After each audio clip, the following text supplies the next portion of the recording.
I was going into 8th grade. I remember this because I actually have a distinct memory of being in my laundry room at my house, and that song was cranked up, and I was just singing the top of my lungs because I could still sing Mariah Carey in the 8th grade, and without too much effort. I could sing it now, but I won't. And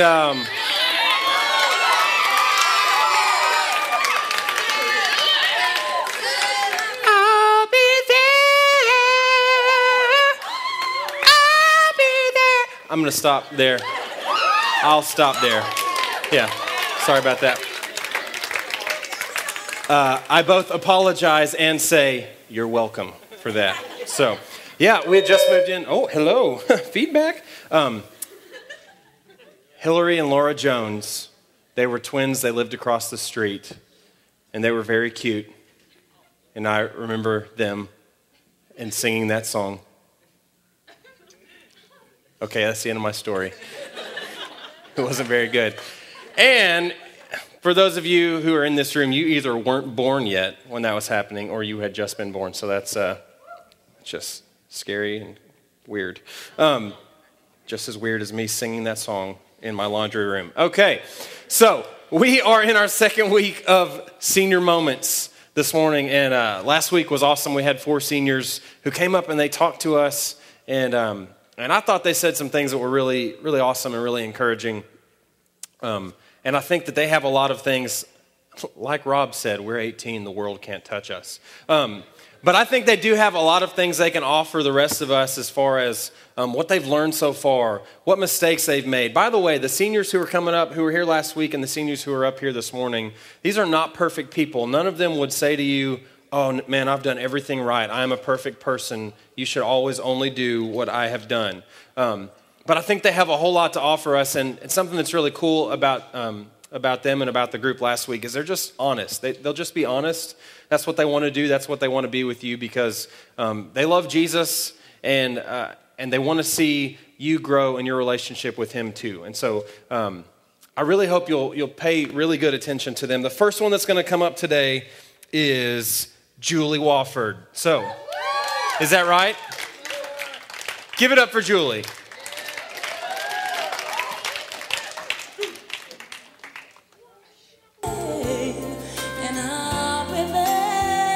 Excuse me. Oh, that part. I'll be there to comfort you. Sorry. Yeah, go ahead. Hey, I am Julie, and I'm a senior, as you all know. And we have several questions that I'm kind of going to go by. The first one is, what's my favorite scripture, and like what I've learned, I guess. But my favorite scripture that has been, I guess, monumental in the 4 years of my high school have been Jeremiah 29:11, and it says, "For I know the plans that I have for you, plans for good and not evil, plans for a future and a hope." And that has really just been a comfort to me.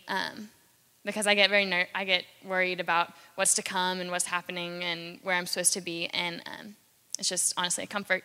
Where have I been involved in the student ministry? Pretty much everywhere. I come to Sunday mornings, Wednesday nights, and go to lots of the service opportunities, go on the trips, and I recommend that all of you get involved. That has really been helpful in my faith journey. Have I grown in my faith in personal time outside of church?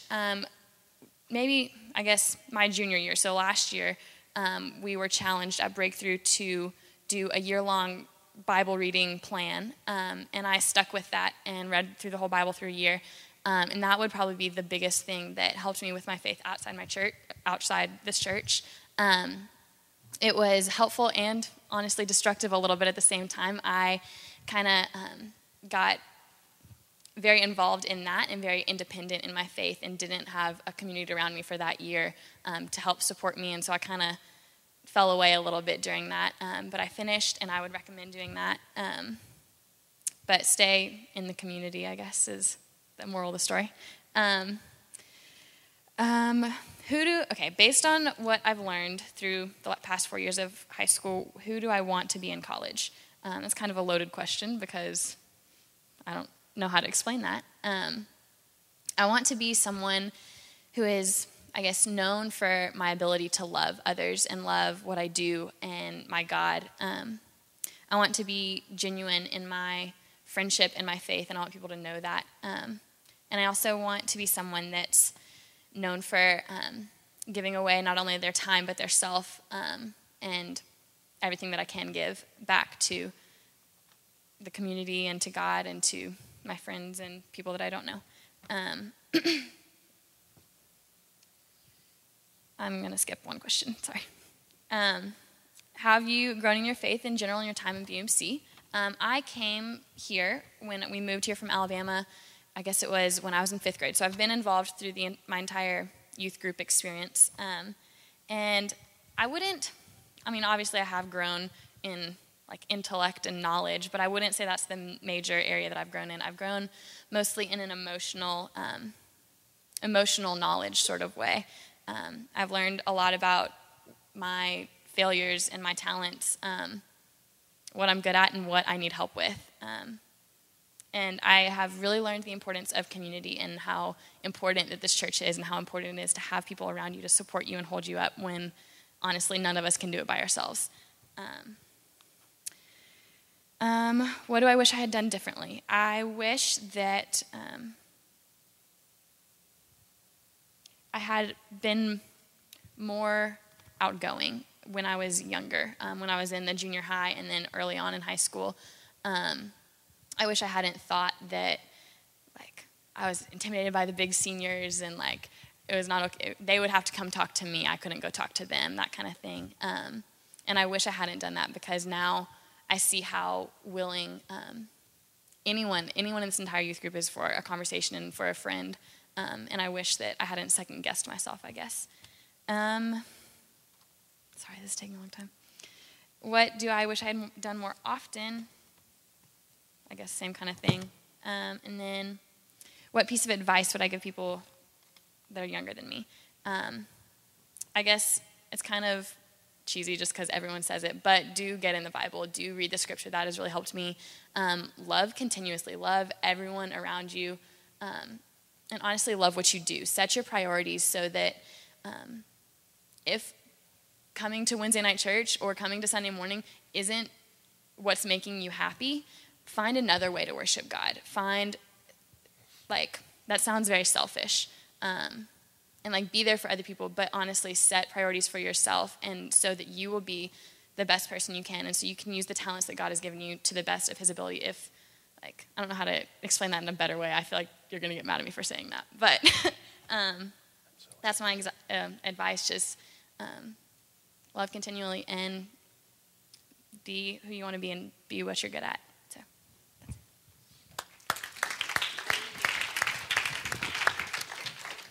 I always get so angry when people tell other people to love continually. How could you? Thank you, Julie. That was awesome. Next up, we have Alan Porter.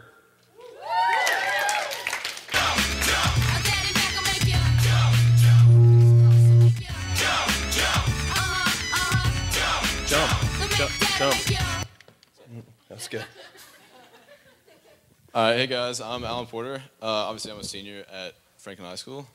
And probably one of the best scriptures or most important to me since I've been here is actually right after Julie's, Jeremiah 29:13, which is, when you seek me, you will find me when you seek me with all your heart.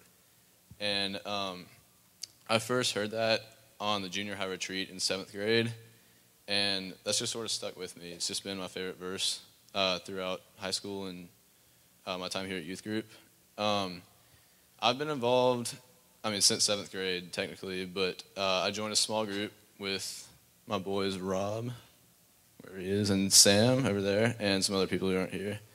And it's just helped me stay connected, always have somebody to talk to if I need to. And I didn't do choir till 9th grade when I joined my last year of Juvie. And then I joined Sunshine in 10th grade, and I am now still in Sunshine, which is awesome. Let's see, probably one of the funniest memories I can remember is this past choir tour. We had just We went to like the Gulf Coast in New Orleans. We had just done a concert at some church, and for those of y'all who know Fish and Rue, they got in like a little circle and like did freestyle rap, and people like jumped in here and there. It was awesome. On a more serious note, probably one that really sticks out to me on the same choir tour was when we went and sang at the Boys and Girls Club in New Orleans, because it was a hot day. It was like 100 degrees. We were all sweating, but these kids, like inner city New Orleans kids, don't have much. They were just so happy to see us there, so happy for us to sing to them. I mean, that just really touched me. It made me realize that everybody has a gift they can give, and I just felt really appreciated. Let's see. Probably one of the biggest mistakes I've made in my participation here would be not getting as involved as I should have. I really haven't gotten super involved till the past couple years or so, and I sort of regret that. For me, it was choir. Like I've always liked my small group. I love them, but choir really got me involved. Like going on retreats, choir tours, everything like that. Everyone's different, but that's really what got me plugged in. And just sort of to build on that, my advice to everyone would be just get involved. Like find a small group, choir, whatever interests you. Just come to church, get involved, and get to know people, and you'll have a great time at BMC. And that's my story. Thanks, man. Do you remember that girl who she sang "Baby"? Justin Bieber. Do you remember that? Yes. What was her name? Are you talking about At the Boys and Girls Club. Tamara. Well, yeah, she went around to everybody and said, have you had my autograph yet? It was awesome. So she signed everybody's arm, I think. It was pretty sweet. And she sang the whole song, and I have it recorded on my phone. We should play that sometime. It is on Facebook. It's on Facebook. So if you want to see what happened at the Boys and Girls Club, like Alan talked about, go to Facebook in general. Sunshine 2011. Okay, you should check that out.